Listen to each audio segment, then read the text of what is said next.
तो Kung Fu Panda, Spiderman, Lion King, Man in Black, इसमें से बहुत सी मूवीज आपने देख रखी होगी। इवन इनफैक्ट इंडियन मूवीज की अगर हम बात करें तो चक दे इंडिया भी उसी कैटेगरी में शामिल होती है। पर क्या आप जानते हैं कि इन सभी मूवीज में कॉमन क्या है? तो इन सभी चीजों में जो कॉमन है वो है हीरोज जर्नी का टेम्पलेट। अब ये टेम्पलेट क्या है और किस तरीके से हमें मूवीज में दिखाया जाता है, उसके बारे में हम जानेंगे फिक्शन फैन चैनल में। अगर हम बात करें इसके पॉपुलराइजेशन की तो 1950s में इसको कॉइन किया गया था। तो हीरोज जर्नी जो है उसको बहुत सारे अलग अलग स्टेजेस में डिवाइड किया जाता है, जिसको आप स्क्रीन पे देख पा रहे होंगे। बट मैं आपके लिए सिंपल करके इसको 3 स्टेज में डिवाइड करूंगा और हम जानेंगे कि किस तरह से अलग अलग मूवीज के एग्जाम्पल के थ्रू इसको यूज किया जाता है। तो सबसे पहला जो स्टेज होता है वो है इंट्रोडक्शन, और उसमें हमें यूजुअली दिखाया जाता है कि हीरो की लाइफ कैसी होती है, जो वर्ल्ड है वो किस तरीके से वर्क करता है।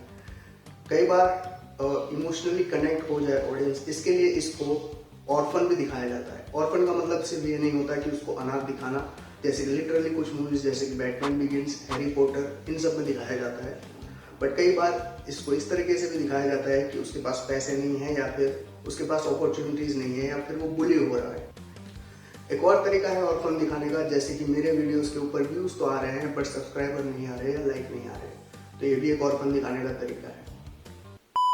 आगे बात करते हैं कि जब हमें इंट्रोडक्शन हो जाता है तो ये यूजुअली होता है मूवी का फर्स्ट एक्ट, जिसमें हमें हीरो के वर्ल्ड और उसकी प्रॉब्लम्स के साथ इंट्रोड्यूस किया जाता है। सेकेंड स्टेज जहाँ पे आता है वो होता है ट्रू डिलेमा।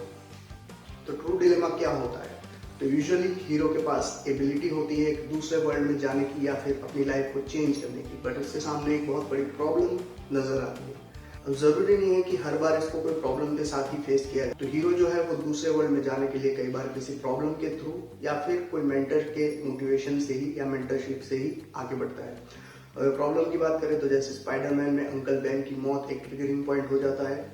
और मेंटरशिप की बात करें तो हाल ही में पॉपुलर चल रहे एनिमे जुजुत्सु काइसन में गोजो सातोरु जिस तरह से इटाडोरी को एनकरेज करता है जुजुत्सु हाई में एडमिशन लेने के लिए या ट्रेनिंग लेने के लिए, तो वो एक मेंटरशिप का एग्जांपल हम देख सकते हैं। इस स्टेज में हीरो कई बार ट्रेनिंग और मिस कैलकुलेशन का भी शिकार बनता हुआ हमें दिखाई देता है, जैसे स्पाइडरमैन में जब वो ट्रेन कर रहा होता है वेब स्विंगिंग का, कुंग फू पांडा के अंदर जब वो स्टार्टिंग में ट्रेनिंग करते हुए जो फेल होता रहता है, वो कराटे किड की अगर हम बात करें तो कराटे किड के अंदर, मैन इन ब्लैक के अंदर, ये सभी चीजें कॉमन ही वे में चलती है, कॉमन टेम्पलेट को फॉलो करते हुए। और इसी के साथ हम इंट्रोड्यूस होते हैं मेन विलन से या मेन प्रोटैगनिस्ट से, जो कि उस कहानी का या उस वर्ल्ड का सबसे बड़ा डेंजर हो जाता है।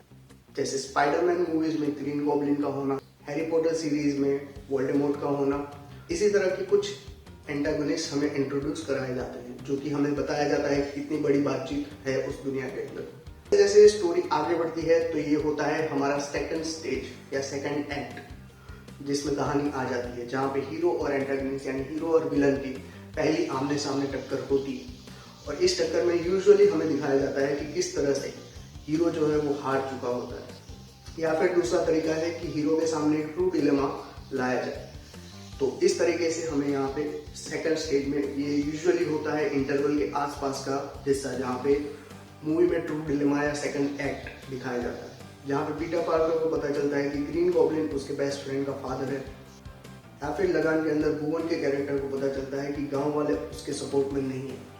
तो ये सारी चीजें हमें ट्रू डिलेमा या फिर मेन सेकंड एक्ट की तरफ ले जाती है, जहाँ पे वो किस तरह से उसको ओवरकम करता है, वो सारी चीजें हमें दिखाई जाती है। और सेकंड एक्ट के अंदर यूजुअली हीरो की बहुत बुरी तरीके से हार भी होना तय होता है, क्योंकि हार होगी तभी तो जीत का मजा है।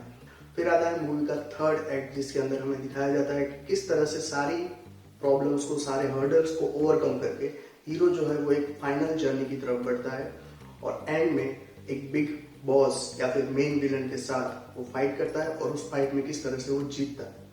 ये सारी चीजें हमें एक टेम्पलेट में देखने को मिलती है, और इसी टेम्पलेट को हीरोज जर्नी कहा जाता है। ये टेम्पलेट वाइडली यूज होता है सुपर हीरो ओरिजिन स्टोरी दिखाने के लिए, बट कई बार इसको मोटिवेशनल मूवीज और मोटिवेशनल कहानियों को दिखाने के लिए भी यूज किया जाता है, जैसे चक दे इंडिया हो गया, लगान हो गया। इन सभी कहानियों में आपको ये टेम्पलेट अच्छे से देखने को मिलेगा।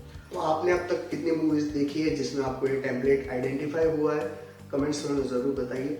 और अगर आप इस तरह के कंटेंट को एंजॉय करते हो तो सब्सक्राइब जरूर कीजिएगा, ताकि अगली बार कोई भी वीडियो हम पब्लिश करते हैं तो सबसे पहले आपकी फीड पे वो आ जाए। तब तक मैं आपसे मिलता हूँ अगली वीडियो में। Take care.